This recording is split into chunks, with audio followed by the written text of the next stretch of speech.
The concept for the series is simple.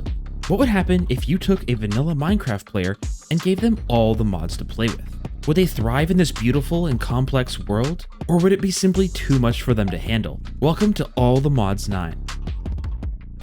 Hey everybody, my name is KryptoCal and welcome to the next episode of All the Mods 9. In the last episode, we went ahead and got ourselves a pretty awesome start into Botania, and we have a pretty fast way to generate a bunch of mana, making use of these Rosa Arcanas. This is actually providing us so much mana.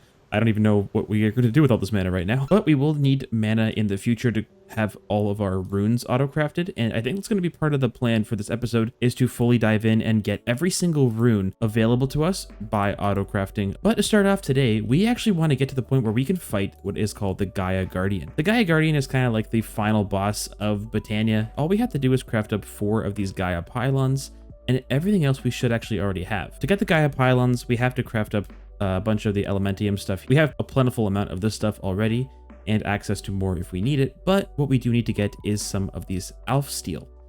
Alph Steel is created inside of this mana infuser, and it takes quite a bit of mana here. It takes 1.5 mana pools to craft up just 1 of these ingots, but thankfully we only need 1 ingot, I think, to craft up everything we need. To craft the mana infuser, I've actually gone ahead and pre-made a few of these runes. The hardest one I had to do was the Rune of Asgard. This one requires the Bifrost Rod, Netherite, Rune of Air, and then also the Rune of Pride. And the Pride rune takes, again, 1 other craft here with some mana diamonds and then some of these. Now, the Rod of Bifrost is also a pretty simple craft. It just takes a bunch of the Pixie Dust, Dragonstone, and Elementium, all of which we're getting through trading with our Elven portal. So I can craft up the mana infuser now. We need a little bit more Elementium, it looks like. It's all for me, apparently. The elves like me better. Nice. And there is the mana infuser.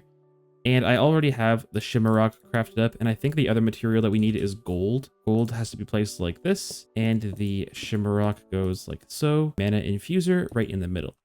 So I think that should be the finished setup here. I can craft up a spark and have this automatically send here. There we go. So that should start to craft up, hopefully. It was on the wrong color network. Now it should work. To me. There we go. Sending mana. Oh, there we go. Elf Steel, which can then be turned into 9 of the nuggets.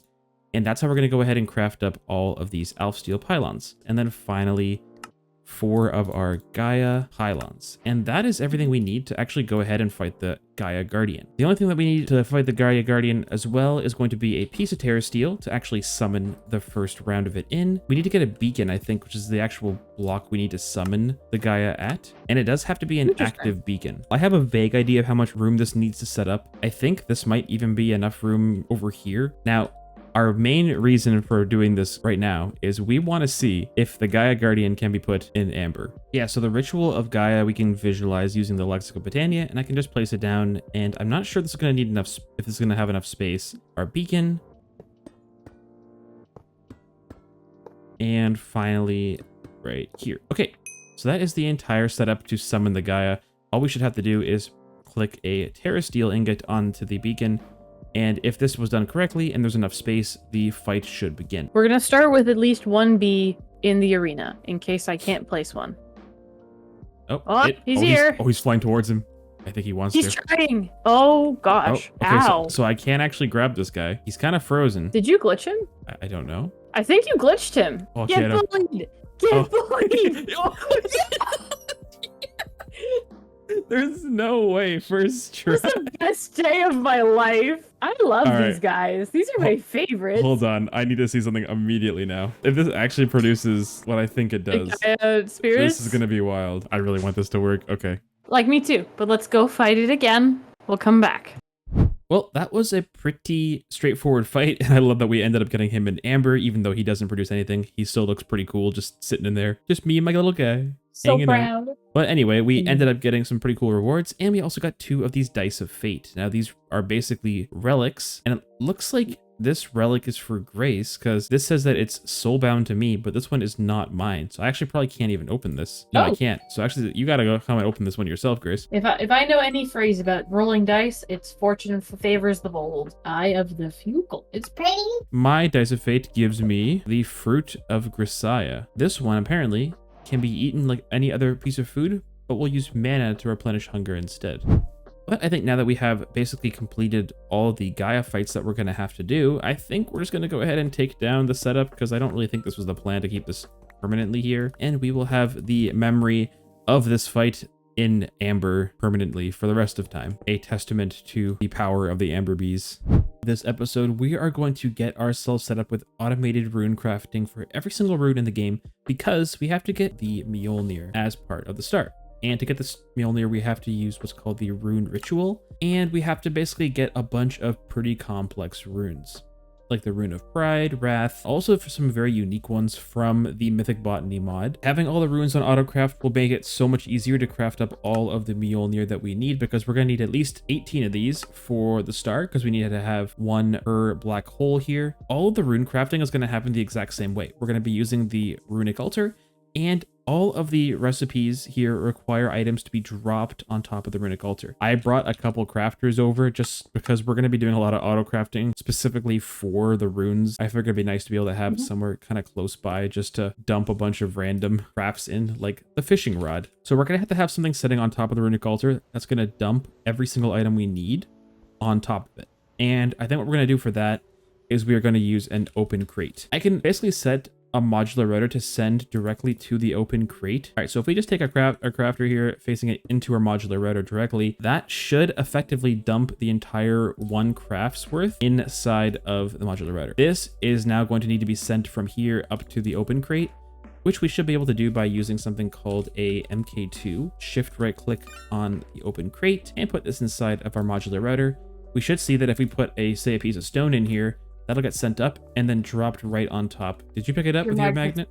I think your magnet's on. Mine was off. I'm going to put a demagnetizer down, which hopefully will prevent our magnets from picking items up here. But anyway, let's try that again. Put a piece of stone in here. Yeah, that worked. Okay, cool. So that is kind of the basis of what we're going to be doing here. We're going to have to find a way to pick up the rune that we want, because some of the runes actually require other runes to work. We have to be able to differentiate what runes we want to be absorbed back into our storage because we wanted it, and which ones are going to be sent here because they need to be used to craft. Now, the most important part of this is we don't want this to oversend too many recipes all at once, because the problem is with this, if we request a bunch of runes at a time, or if we request a rune that has a previous rune as a requirement, if it just kind of dumps all the items into one area and just sends everything all at once, it's going to basically lock up our altar and nothing's going to get crafted. So what we're going to want to do is set our crafter to redstone pulse inserts next set. That's a very important setting on this. So for example, if I take a modular router and say I put a vacuum upgrade in this thing, the vacuum upgrade basically makes a modular router act as if it was vacuum hopper or something. But we can also add in the detector module, and this will basically emit a redstone signal once there's an item inside of the router. Theoretically, this will pick up the rune that we want it to be crafting. It'll pick it up to send it back into storage, but once it does pick it up, it'll be like, hey, you have an item in you. That means that you actually finished the craft, and then it'll emit a redstone pulse to the other right crafter to say, hey, send into the next recipe. Now we do have to make sure that this is pointing to the left here, which is going to send a strong signal of redstone into our crafter. And we also want to add the vacuum module inside. We put one of the mana spreaders down pretty much right beside, and then we got to get our wand of the forest, make sure it's linked here. If we put a mana pool down beside it with a, how the heck did you place there? All right, so that'll fill this mana pool up fully first, which is good. We could maybe try and take this for a test run. It appears that it's already bricked itself. Machine does not accept items. So is that because we're sending this into a modular router and not like a barrel or something? What I am going to do then is put a puller module in this to pull out of the barrel. Let's see if that works. Unfortunately, it doesn't actually realize that it needs to have a living rock in this recipe to actually craft the rune. So you actually have to add the living rock in manually. And hopefully, if I did this right, we should actually get this working. Okay, so it sent everything. The only thing it seems to be missing is the living rock. We're going to actually have to take the living rock here and come in here and blacklist this. And that's basically ready to go now. We have to use our wand of the forest to actually make this thing work. So we're going to need to have a modular router underneath the altar acting as the player. So if I put an activator module inside of here, looking up, I guess I gotta craft another wand up because I don't want to use mine. So I'll put this inside. There we go. And that crafted up. And there we go. It went into the modular router. Let's grab ourselves an importer because we want to import the rune back into our storage, or else it won't be happy because the craft hasn't been satisfied. Let's go ahead and do that. There we go. The craft was satisfied. Everything is happy. Cool. Let's see if this actually works. Please. It grabbed all of the items and sent them back into our storage. We have to only make this modular router here work if the altar has finished its craft. So I'm going to try and get this working. If I run into any issues, I'll come back. But if not, and I sort it out, I'll come back with hopefully the finished solution. And after a short while later, I have figured out a pretty nice little system for auto-crafting the runes, and Grace has, in the meanwhile, been setting up an automation for producing us living rock, not livingstone. Yeah, that one. Dr. Livingstone. No, Okay, as you can likely tell, my setup is obviously the more complex of the two. It's just a bunch of constructors and destructors. They're putting stone down, and they're picking living stone up. So I'm going to go ahead and give a little example of how this rune system works. I have all 4 of the beginner elemental runes on auto craft. So the earth, air, fire, and water. I'll go ahead and craft up 2 of the runes of air. Actually, I'll do 4 just so we can see it a little easier. So currently this is crafting its first set. You'll see what happens after this is finished. And it sends the next set. Just like so, finishes and grabs. So essentially what I'm doing is I have a crafter here set to redstone pulse, inserts next set, which is sending it into this barrel right here. Once it's in the barrel, I have a little redstone signal coming out of that says, hey, I have items inside the barrel, which is turning on this modular router right here. This modular router here at max speed is grabbing all the items out of the barrel and sending them up all the way to the open crate. Once it's in the open crate, it dumps right onto the altar and starts the craft. I have this modular router underneath, constantly clicking with a wand of the forest. So the nice thing about the altar is it gives off a redstone signal only when it's actually crafting a recipe. If there's items in it, it doesn't actually give off a redstone signal until it starts the craft. So I have this set up here that once it starts to craft a recipe, I have a comparator coming off here, which is going to give it a 5-second delay, which gives it enough time to fill up with mana. And by that point, I assume that the rune has been fully crafted and it is waiting to be picked up, which is then going into this modular router right here, which is then set also to redstone mode on high. And this vacuum module is set to pick up everything except for living rock. Once it picks up all of the runes, this modular router grabs it with this puller module, and at the same time sends a redstone signal to the crafter via this detector module. I have it set to just putting a redstone signal directly into the block, which is, because this is a strong redstone signal I have set here, it is going to be powering the crafter here, which is good. And basically I have just a normal importer on the back of this so that it gets sent back into our storage system, and that satisfies the craft. I can now basically go ahead and request any rune I want. All I have to do is come in here, come to our pattern grid, and basically go down the list and just put every single recipe in and make sure that we have all the ingredients for it as well.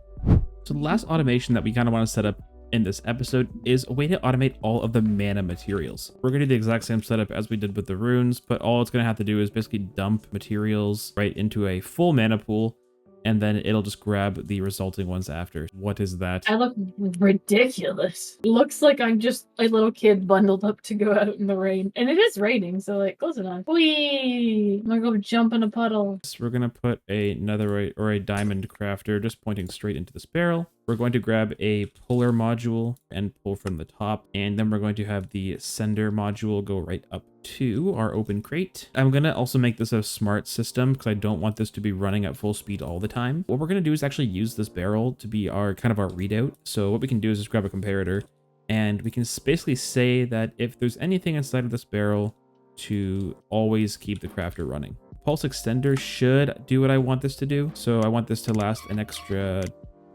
2 seconds after this is empty, just to make sure that it does fully clear itself out of all the resources. I put a spark on the pool and a dominant with magenta, so it's okay, so it'll constantly stay ready. filled, which is nice. The last thing to do is just really send the items back into storage. So what we're going to do is set the whitelist and blacklist so that we always are making sure that we only pick up the mana materials and not the basic ones. right, so all 6 mana materials that we're going to want are in here. Right, all 6 materials have been blacklisted, so we should be able to actually test the system out. So let's request, just say, a stack of mana powder. That looked promising. Yes, it's in the barrel. I forgot to add an importer. Import.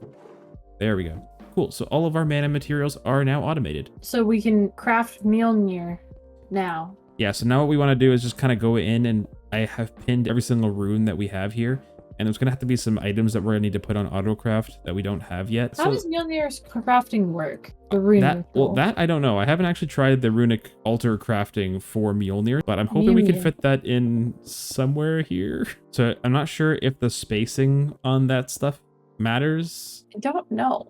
So we're going to have to kind of play around with this and see. But first, let's go ahead and get the recipes that we're going to need in first, and then we can play around with that after. What the heck is going on here? Don't worry about it. Ha ha ha! Wait, what have you done? Branch of Yerger basil. It's the drazzle. The wazazzle. The branch of wazazzle, yes. I have to drink this stuff. Ooh, can I have some? No. Crunchity munchity. As you drink the water from the well, you gain knowledge about things you could never imagine in your wildest dreams. Okay, here, I'll get you some too. Okay, so in reading, we determined that we have to beat the Gaia Guardian again. Now that we've both drunk the water, he has a chance of dropping the rune tablet of Fimbulter, and this is what we actually need to craft the Mjollnir. Now, this does consume the rune, unfortunately, so we're going to need at least 18 of these to craft all the Mjollnirs we need. We're going to go ahead and see how many that the Gaia drops on the first fight, and then we'll kind of determine how many fights of this we have to do. But unfortunately, there's not really a great way, I don't think, of automating this. We're going to go ahead and give it a shot and see what happens. Get over here, nerd. I'm sorry for the screen shake, everyone who has to watch this and is getting nausea. And my Ignore the dogs, ladies and gents. This has gone chaotic very fast, and now I think I hit Grace by accident, so I can't turn my camera again. Oh, I got 3 of the tablets. Okay, I got 3 tablets. I also got this, the Pinkinator. Do you know what this does, Grace? He turns the I litter do. pinky. I do know what that does. Ready? It is. I'll put the B in, but you got it pink first. Oh, uh-oh. Oh, he's pink. Okay, I put the B in. I think the B's a little confused. Oh, wait, no, he did. He did it? He's so silly. And just make sure that we always have a good backlog of mana. I think what I'll do is just fill in a little more space here with some mana pools, and then just put some more sparks on top, just to kind of add a little more to our mana buffer. We're going to try and craft up the Mjollnir, at least one of them, just to see if we can actually make it work, because we've never done it before. It looks like it's an 11 by 11. We can do it over here, actually. Let's just move the waystone. I think that's too close together. That looks right. So theoretically, that is the rune crafting setup. We're going to have the Asgard rune pointing towards the middle, okay? So just to orient the whole thing. Okay. 1, 2, 3. Cool. So this is all the runes, I think, laid out properly. We have to provide this with 5 materials in the middle, right? Yes, I'm starting to make them. So here's one of them. Hopefully it just pulls from nearby mana sources. We'll see. Let's put everything down first, and then we'll take a look after that. All right, so I need a golden pasture seed, which I can craft up here. I have to get a polished andesite, which I have. Yeah, 1, 2, 3, 4, 5. Wand? Okay. The ritual looks wrong, even to you who has studies the runes in depth. No, wait, it is green. No, they're pride. They're the black runes. Okay, the picture I'm looking at shows the green ones. Even though you understand the ritual, you don't seem to be powerful enough. Be sure to have enough mana on you. Okay? Oh, I have a band of mana. I can turn it into a Terra Steel ring, and then what I'll do is I'll just go and fill it up really quick. 1, 2, 3, 4. Go. Oh, magic. it's happening. Oh, that's kind of sick. Hold on, wait. That's so cool. Wait, I want to pick it up. Well, it's Mjollnir. You can't just pick it up. You'll need the absorption effect to hold Mjollnir. So you have to eat a golden apple then to get absorption. Is it just a regular golden apple? I have it. Oh, okay. It can be enchanted with power, sharpness. Oh, this thing is sick. I kind of want to make an extra one just to have. Well, to make 2 extras. What? Oh, you can throw it. It comes back. Do I? No. Can I? Oh, yes. It drops out of your hand when you lose absorption. Put it in storage fast. Refined storage is worthy. Magic. I retrieve. Ah! Apparently, if you right-click an entity with it and it flies out and it kills an entity, it deals a lot of damage and lightning strikes. Yo, I did it! Whew. So all that's left to do is basically do the exact same thing, fight the Gaia a few more times, get everything together, and craft the Mjollnir, well, at least 18 times. Because we're keeping at least these two for us, of course. Alright, a short while later, we have gone ahead and crafted up every single Mjollnir that we are going to need to complete all 18 stars. And they are inside of this backpack right here and a few extras because, well, for one, me and Grace both wanted one ourselves to have. So that's 2 of those gone. And then we actually crafted 1 extra one because we have a plan, don't we? Yes, we do. And it involves a silly little potato. And now we have a tiny potato. It's a tiny potato. And he loves it if you give him a pet. But what's better, we can make another one. Yeah, we do. And we can give him a buddy. His and son. he says, don't talk to me or don't my talk son to ever." me or my son ever again. So we want to see if we can give, because these can actually hold, if I'm not mistaken, items. I like when you put him on his head. All right, there, he's got his son. And we'll come in here, grab 1 Mjollnir out of our backpack. Is he worthy? Let's see. Let's see. Oh, he's worthy. Oh, it's so... What happened? It's a little so weird. Strange. You picked up his son! Oh, uh-oh. He's holding the hammer on his head. It's okay. His son's holding the hammer, it looks like. He looks worthy to me. Sure. There's 5 of them. He could hold one more if he wasn't holding up the weight of his family. Now that's a real man. That's a man right there. But I think that's where we're going to leave it for this episode. Thank you very much for watching, everybody. I really hope you did enjoy. If you did enjoy, feel free to leave a like, comment, and subscribe to the channel. Also, if you haven't already, be sure to join the Discord. The link is in the description down below. That's it from me, everybody. I hope you all have a good one, and we'll catch you in the next episode. Bye!